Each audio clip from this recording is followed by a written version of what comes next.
What I'm going to share with you today is going to save you many years, if not a decade or more, of your life. Now, you read the title. Am I an entrepreneur? How do I choose my path in life and save many years? And that is exactly what we're going to be going over in today's video.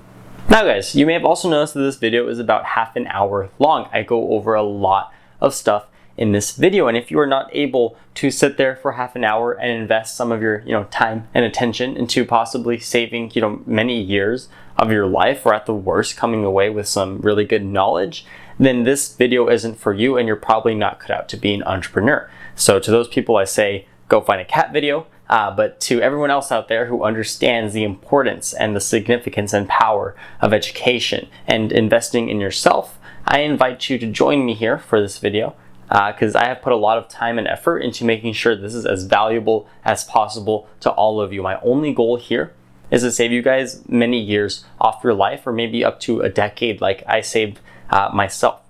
So, I just want to give you guys some background on myself to put this video kind of into context here.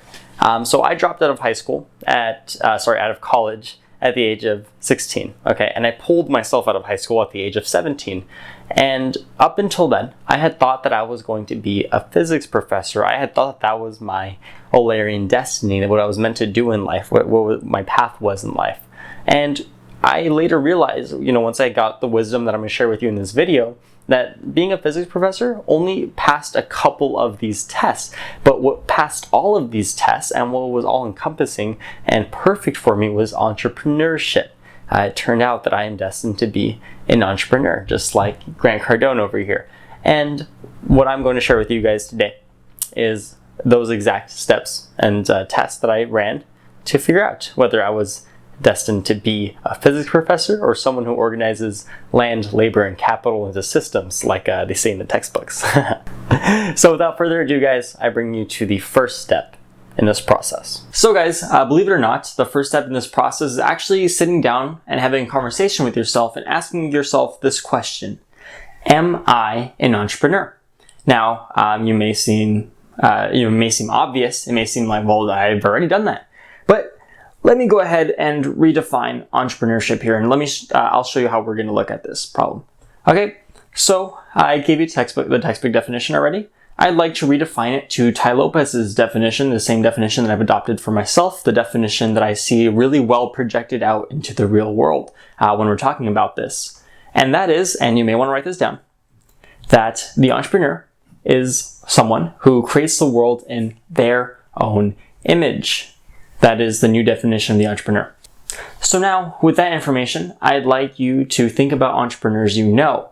Maybe you think of Elon Musk. He's a hell of an entrepreneur, right? In his world image, in his creating the world in his own image, we have a lot of electric cars. We have, personal space rockets to actually carry people off to space. We have a base on Mars where humans can actually live and work together. Or if you go back in history to some of the titans of industry, someone like Andrew Carnegie, in his world image, he had a really efficient and horizontally and vertically integrated way of producing and manufacturing steel, and it made him one of the wealthiest people in all of history. But let's scale it down now, because you and I are probably know Elon Musk or Andrew Carnegie. Now, imagine the family that opens a grocery store on the corner. Are they entrepreneurs? Well, let's just match them up with a definition. Did they create the world in their own image? Yes, because you see in their own image, in their image of the world, there was a grocery store in that corner, where maybe before it was a liquor store. Maybe in their world image, there are no liquor stores. They don't like alcohol. So little by little, they're chipping away at that and, replacing, liquor stores with grocery stores. And who knows if they'll be successful in that. That's a question here. But they are entrepreneurs, So look back on your own life, right? Look back to when you're little. Now, I'm going to give you guys an example, and you can agree with me or disagree with me that this lines up, but I think it fits the definition. When I was, around 12 years old, I played a lot of a game called Minecraft, and the entire premise of the game is that you have an entire world that you are able to create in your own image. They actually make it very easy to do so. And, I even play online with online players, and they'd form, factions and create the world in their own image in their own ways. And there was a working economy and all that stuff, right? that was my first, taste of entrepreneurship back then when I was just 12 years old. Actually, in that game, I ended up making a YouTube channel off of it. And, not to go into too much detail, I'll talk about that in probably other videos. But that made me money too, through that. So I was an entrepreneur back then. I was creating the world, my world, in my own image. And maybe you did similar things. I mean, heck, if you played with Legos a lot, you kind of did some of this. And, I wouldn't necessarily go as far as to say that, that's like the pinnacle of entrepreneurship, but you see that it's in there somewhere. Then, if you were like Mark Cuban or Gary Vee, Gary Vee was selling, baseball cards, when he was little, in his world image, right? Baseball cards. He was trading them around. Mark Cuban, in his world image, trash bags. Everybody had trash bags. He was selling trash bags door to door. Actually, in his world image, people actually answered the doors and gave him money for trash bags. That's how they operated. And you go and find some of this in yourself, right? You're looking for little entrepreneurial traits that kind of give you hints to whether or not you're an entrepreneur. I promise you, every single person here has some of it in them somewhere. You just got to find it. Maybe you haven't exhibited some of that so far. Maybe you're having trouble finding it. It doesn't necessarily disqualify you. You could very much still be able to be an entrepreneur, but the natural born entrepreneurs, if you're a natural born entrepreneur, you definitely would have done some of this in your life up until now and really enjoyed it. So now that part's out of the way. And maybe now you're thinking, oh wow, maybe I am an entrepreneur, or I'm still not sure yet. Okay, no problem. The second step here is to know yourself really, really well. Not only yourself, but what you enjoy, what you don't like, and what you really want in life. Okay. The first place to start here really is by taking a personality test. Now, I took the Myers-Briggs test. I've taken some other personality tests. You need to take quite a few, right? And see yourself from a lot of different angles, because these tests have a lot of information for you to understand yourself and understand how you work. It will let you give you some insight into what are your strengths, what are your weaknesses, what are things that you're better at, what are things that you're worse at. Okay? It's going to give you a lot of insight, and it's going to be really, really, really useful in your life. So I know that I'm an ENTP according to the Myers-Briggs 16 personality scale. And which is really interesting. Someone that I look up to a lot, who's taught me a lot of this that I'm teaching you actually, is Tai Lopez, and he is an ENTP. I wouldn't doubt that Grant Cardone right here is an ENTP. I actually just saw him live last weekend in Anaheim. That's when he signed that. It was awesome. By the way, he's going to come to somewhere near you this year. I definitely recommend seeing him. But anyways, I wouldn't doubt that he's an ENTP too. I haven't quite checked that, but again, I wouldn't doubt it.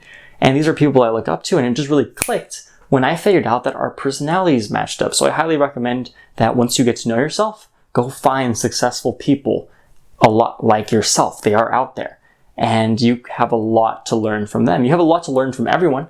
Okay, like if you were in what's the opposite of ENTP? ISFT. I'm not sure if that S is correct. Sorry. If you're just the opposite of ENTP, you still have stuff to learn from Grant Cardone. You still have stuff to learn from Tai Lopez, but you shouldn't try and model your life around theirs. You see, actually, some of my life I have modeled around Tai Lopez and Grant Cardone. Don't do that. Do it with people who have the similar personality to you. And you can see your personality actually matched up with a lot of different careers that will give you some even more insight. Maybe one of the things on your list that you really want to do matches up really well with your personality. Entrepreneurship. ENTP is really known as the, visionary and inventor is the kind of like summary of the ENTP personality type, and it works really great with entrepreneurship. Maybe you are too, maybe you're not so much. If you still want to be an entrepreneur, you very much can. Remember, guys, there is no black and white. The only rules you have to abide by are the laws of physics themselves. I'll bring that up again later. That's an important point. But remember, you still want to take these things into account. Do not write them off, because they're very important to your success. And in addition to all of this, knowing yourself really well lets you avoid what's called American Idol syndrome. Okay, this is also a term coined by Tai Lopez. I get a lot from him, guys. Very wise man. So what American Idol syndrome is, I'm sure you guys are all familiar with the TV show, right? People who think they can, dance or sing, come on this show and perform in front of millions of people in hopes that they'll, make it big, right? Be famous and stuff. And you have people come on the show, right? This is why it's so popular, who are just terrible, or like really not good when you put them up against, right, the main celebrities out in these industries. But perhaps that man or woman was the best singer in Little Rock, Arkansas, right? They were the best ones. Their friends told them they were so good at singing. Oh, you should go on American Idol. We'll talk about that a little bit too. Don't listen to your friends, guys. Listen to your enemies. But again, we'll get to that. Don't worry. And they go on the show and they get slapped around by the judges, right? Because they're just not good. They just can't. They don't have what it takes to make it. You see, in industries like the arts, in music, dancing, singing, etc., only the top 5% can really have a fruitful career.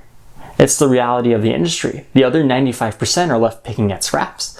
I mean, even if you're like in the top 6%, not quite top 5, but top 6, like even then, you're going to struggle. Again, this all comes from Tai Lopez. He's a lot wiser than I am. I'm going to take his word for it. It sounds very, reasonable that this is the case.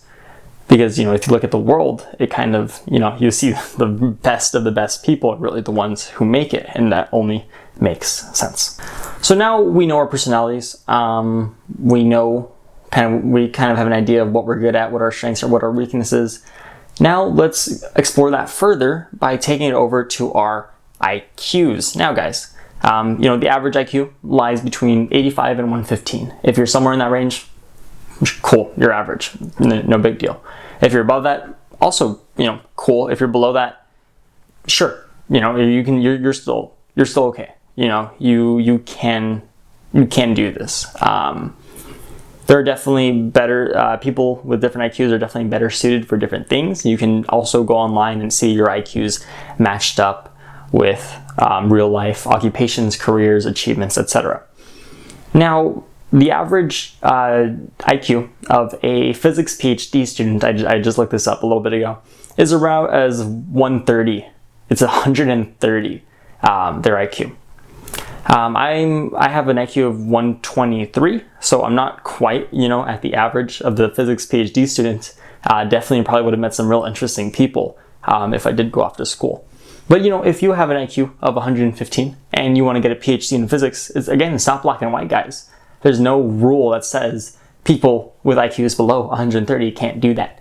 Or, there's no rule if you have an IQ of 85 that you can't go and make $1 billion. Because there's no doubt in my mind that someone with an IQ of 85 can make $1 billion and someone with an IQ of 130, 140 can end up poor. And no doubt in my mind, guys. So don't worry too much about it, but take it for what it is and know yourself a little bit better. If you have a much lower IQ, right? Let's say you're at the bottom of that range, you have an 85 IQ, and you want to do something great in the world, okay, maybe you're going to have to get a business partner who has a higher IQ than you to do, the high IQ, thinking stuff. They are better at certain things. You're better at certain things than them. But you got to balance out your strengths and weaknesses when you're in this world to create, efficient systems. And that's how you're going to win. That's why this is all so important. And this is accurate, and this is reflected in CEOs and billionaires that they're in the top 5%, a lot of the times the top 1% of IQs out there. And it's they definitely have an advantage. If you have an IQ of 130, even in the 120 range, I believe 120 and up is considered a high IQ. So I'm like right there. But if you have 130, 140 is genius. So 130, I'd say, is halfway to being an absolute genius, like Albert Einstein stuff. But yeah, that's how it is, unfortunately. But remember, guys, there's no black and white. There's no law out there that's preventing you from becoming, maybe not a Fortune 500 CEO, but a CEO of a company doing maybe $1 billion, $2 billion, a couple $100 million in revenue. No problem at all. Don't worry about it. Just take it for what it is. Because unlike the music industry, right, and the arts, you are not left with just the scraps if you are outside of the top 5%. The American GDP is $20 trillion. There exists $93 trillion of wealth in this country. Most of it is in real estate. But nonetheless, we're working with really big numbers here. 1% of that 20 billion is what? $200 billion? sorry, 20 trillion. I meant 20 trillion. Yeah, it's like $200 billion, more wealth than Jeff Bezos has. Jeff Bezos is what, like 0.7% of the American GDP? And wow, if you can get, 0.0001% of that, you're living a hell of a life. Yeah, undoubtedly. So don't worry, guys. There's so much out there. There's really abundance in this economy, especially if you're dealing with the world economy, right? Much larger scales. So you got this. Don't worry. So the last lesson to take away here, guys, is have realistic expectations for yourself. Now, if you have an IQ of 85 or even up to like 100, you can't expect to do what someone like Elon Musk is doing, what someone like Warren Buffett, Bill Gates, Steve Jobs, Mark Zuckerberg.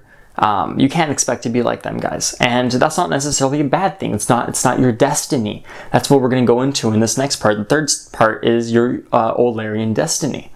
And before we move on there, just, final thought, right? Remember, IQ and your personality are only two pieces of the puzzle, and those are things that you can't really control. Now, the rest of the puzzle, all the other variables in this, wonderful equation of life are completely up to your control. If you haven't read the book, Think and Grow Rich, I highly recommend you read it. It will really open your eyes and help you understand that the principles you have in place and, the traits that you exert, stuff like discipline, stuff like persistence, are really what are going to make the difference in your life. Your personality and IQ, they're definitely going to make a difference too, but in a different way. You need to use those to your advantage and understand your strengths and weaknesses to make everything else fall in place and complete what your unique puzzle is in life. Now, how do we complete the rest of this, puzzle of life? Well, we already have one part. Right, one part of this puzzle is predetermined for you. That was your personality and your IQ. I believe that creates one part of the puzzle. Now the rest of the puzzle has to match up with that, or else you're going to have a funny looking puzzle. So how do we figure out which pieces go where and how to build out the rest of your puzzle? Well, that's all tied into your Eularian destiny. And what your Eularian destiny is when I say destiny, I don't mean that we have a predetermined path in life cut out for us. There's nothing set in stone for you. You create your own path in life. This is the analogy we'll be using. And you have, full control over it. And it is true that some paths are better than others, and you do have a path of best fit in this world. You do not want to take the wrong path. Now, how do we figure out what that right path is? How do we figure out what path completes the puzzle? Well, the first question you're going to go ahead and ask yourself to figure that part out is, we've talked about this a little bit, but what are you naturally good at? Now, you can look at what we learned with your personality and your intelligence, and you can kind of get an idea, but I'm going to give you another little tool here. You're going to think about what compliments have you received from strangers and your enemies, people who don't like you. Now, try not to pay too much mind to the compliments your friends give you. Some of them will be genuine. But a lot of the times our friends just want us to feel good about ourselves. Your enemies and strangers will never lie to you about these things. So, I myself, I've always been complimented on my speaking skills. I definitely think speaking is part of my Eularian destiny. There's a lot of people who didn't like me in my high school, but, they'd clap after my presentations. They'd be like, hey, Miguel says some stupid stuff, but hey, he's a good speaker. And I'm like, hey, I'm a good speaker. Try to ignore the insult part of it. They don't like you, remember. But that compliment is genuine.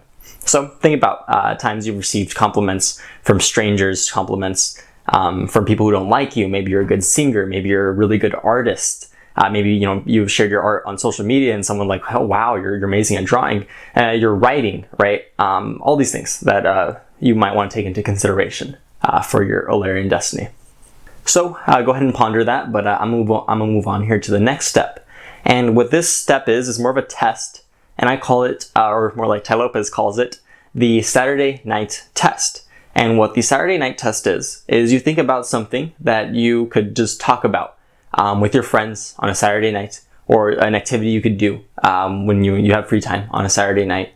And what is that? What are you curious about? What do you chat about? Is it gossip, or are you like me and you like talking about, physics or, business and finance? I know I was having a conversation last Saturday night at like 1 a.m.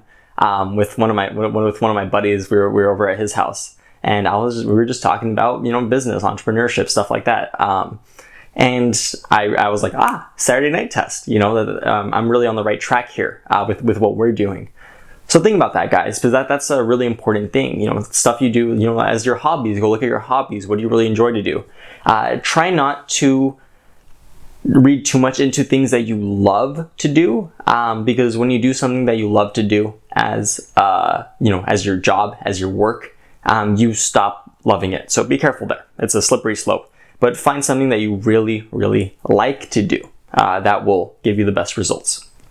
Now, if I really love to paint, that's really good. I should definitely keep painting throughout my life, even if I'm trash at it. Like, even if you're bad at what you love to do, keep doing it. It's going to keep you happy. But do not try and make it your career. Like for me, I really loved physics. I was going to make that my career. I bet you anything at some point I would have stopped liking it as much if I was, teaching it every day and just grinding away.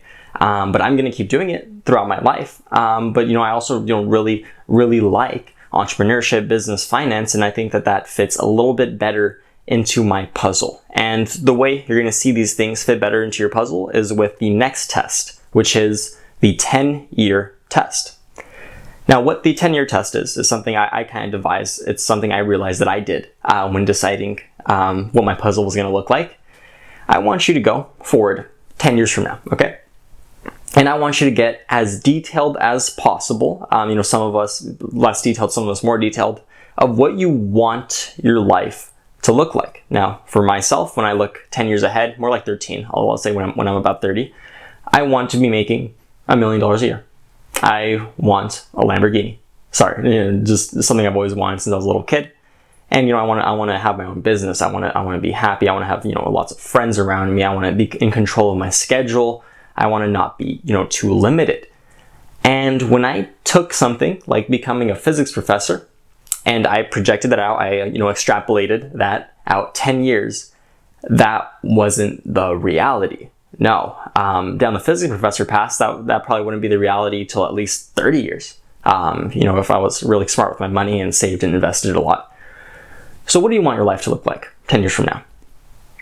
And I want you to take all these different paths you're considering taking and see how well they line up 10 years from now. And 10 years is a little hard to see, so I also want you to run this test for 5 years from now and even 1 year from now. 1 year from now. See, along that physics line, 1 year from now, I'd be broke and in college. And, 5 years from now, I'd be broke and in college. So what do you want your life to look like at each of those milestones? It's very, very important. Because you want to make sure that you don't spend the 10 years doing the wrong thing and look back and realize that you should have done something else. Remember, we only get one shot at life, right? That's really the reality of it. Those 10 years you will never, ever get back. No amount of money will ever buy back time. I'm sure Bill Gates, Warren Buffett, they're aging. They'd give their entire fortune to be 20 years old again. So make sure you operate with foresight. Here's a quote from Sir Richard Dawkins in The Selfish Gene. He says, "The survival machine, or the human, that is able to predict the future is far better off than the survival machine that can only learn from overt trial and error." And what overt trial and error would have been is if I spent those 10 years becoming a physics professor and I ran that test and I looked back and I was like, I should have started a business. And then I go and I start my business and maybe 10 years later, I achieve where I want to be, but damn, I wasted 10 years of my life. So precious time, guys. You don't want to waste your time here. You don't want to. All things that we talked about here, it will save you 10 years of your life, I promise you. And one last thing before we close off here. Remember, I talked about when we were talking about our personalities, to find people who are a lot like you, who are successful. Go look at their lives, right? If you're having trouble thinking about what you want your life to look like 10 years from now, go find people who have done what you're thinking about doing and look at their life. There's plenty of information out there. We have the internet now. Just do a lot of research. It is, an incredible ROI on your time. You know, doing 10 hours of research can literally save you years of your life, which is why I'm very thankful that you're watching this video here. That was really my goal.